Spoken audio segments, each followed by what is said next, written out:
Hello guys, अस्सलाम वालेकुम। Guys, आज की इस वीडियो में हम देखेंगे कि हम अपने काम रिन्यूअल के लिए जो गवर्नमेंट की फ़ीस है वो कैसे पे करते हैं। आज की इस वीडियो में मैं आपको मुकम्मल तरीका और बहुत ही आसान तरीके से समझाऊंगा, ठीक है ना। तो आपने इस वीडियो को पूरी देखनी है। और इससे पहले भी मैंने एक वीडियो बनाई हुई है कि आप अपने एग्ज़िट रीएंट्री जो खरूज ओहदा बोलते हैं उसकी फ़ीस कैसे पे करनी है आपने। अगर आपको खरूज ओहदा की फ़ीस पे करनी है तो मैं लिंक डिस्क्रिप्शन में दे दूंगा, आप उस लिंक पर क्लिक करके उस वीडियो को देख सकते हैं।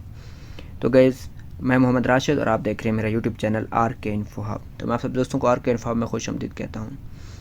दोस्तों चलो वीडियो को स्टार्ट करते हैं और देखते हैं कि हम अपने इकामा रिन्यूअल की फ़ीस को कैसे पे करते हैं।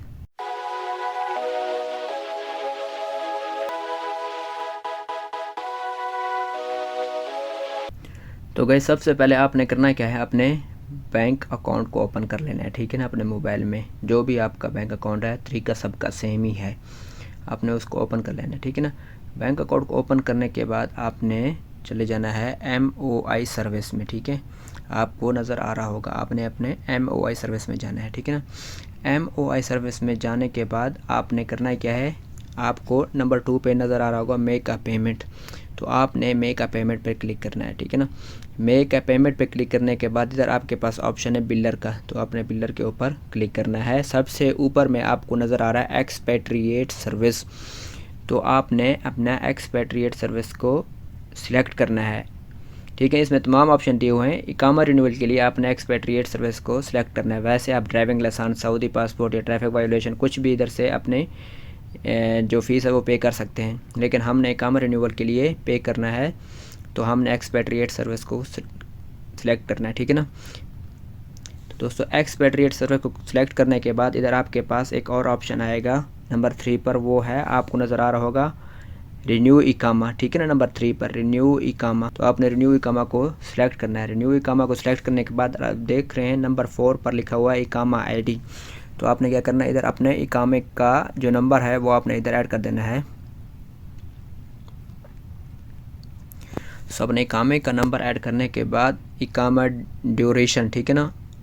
अब आपसे ये पूछ रहा है कि आपने कितने मंथ के लिए अपना इकामा रिन्यू करवाना है, ठीक है ना। तो मैं 1 साल के लिए करवाना चाहता हूँ, तो मैं 12 मंथ को सिलेक्ट करूँगा।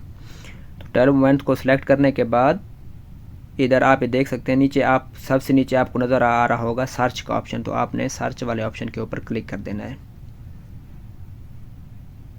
तो आप ये देख सकते हैं सर्च वाले ऑप्शन पर क्लिक करने के बाद हमारी जो टोटल फ़ीस है वो 600 है, ठीक है ना। 600 फ़ीस है। तो हम इधर कन्फर्म के ऊपर क्लिक करके हम अपनी इकामा रिन्यूअल की जो फ़ीस है वो पे कर सकते हैं। तो दोस्तों जैसा कि मैंने आपको तमाम तरीका बता दिया, ठीक है ना। अब हम कन्फर्म के ऊपर क्लिक करके इकामा रिन्यूअल की फ़ीस पे करेंगे, ठीक है ना। और उसके बाद हम नेक्स्ट करेंगे, ठीक है ना। नेक्स्ट के बाद अभी आपके पास एक SMS आएगा, वो SMS आपने इधर ऐड कर देना है। देखो 71 और 69 है मेरे पास, तो मैं इधर SMS मैंने ऐड कर दिया है। आप ये देख सकते हैं पेमेंट इज़ डन सक्सेसफुली, ठीक है ना। तो मेरी जो इकामा की जो फ़ीस है 600 थी वो मैंने पे कर दी है, ठीक है ना। तो दोस्तों आप इस तरह से अपने इकामा को रिन्यू कराने के लिए अपनी इकामा की फ़ीस पे कर सकते हैं।